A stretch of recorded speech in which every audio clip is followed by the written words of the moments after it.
Jack had just finished work late and was ready to go home. As he walked to the company elevator, something shocking happened. He saw his boss being murdered. His heart pounded. He quickly hid behind a wall. Trying not to make a sound, the killer didn't notice him. After checking the area, the killer picked up the body and walked away.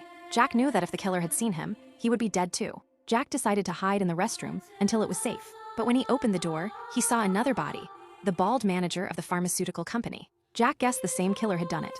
He was about to check if the manager was alive when the toilet's automatic flush went off. His stomach tightened, but the killer wasn't there yet. Jack locked the door and stayed still, but he realized the killer might return. A moment later, the killer came in.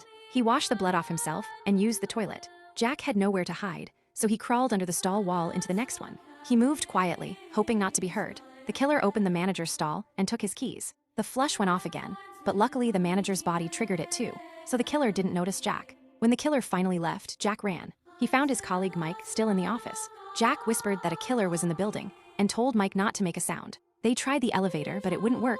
The killer had control. The stairs were also locked. They decided to split up. Mike would use the computer to call for help while Jack searched for another exit. But Jack soon saw the killer coming toward him. Scared, he ran back to Mike. Mike spoke loudly, saying the network was cut off. The killer heard him. Jack covered Mike's mouth. But it was too late. The killer entered, and they hid under a desk. He didn't find them, just unplugged the computer and left. But the safety didn't last.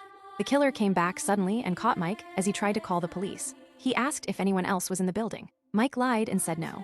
Jack watched from the shadows as the killer strangled Mike. Jack ran to his desk to use his phone, but it was dead as he charged it. He turned around and saw Mike's body behind him. He took Mike's access card and ran to the stairwell door. But outside was the killer, dragging the manager's body. Jack's legs went weak. Just then, the killer got a phone call and left. Jack's phone turned on, and his wife called. The ringtone filled the office, giving away his presence. The killer picked up the phone and saw Jack's personal details, then started calling his name. Jack hid under a desk, shaking. When the killer searched nearby, Jack slipped into another office, lit a piece of paper on fire, and prepared to risk everything to survive.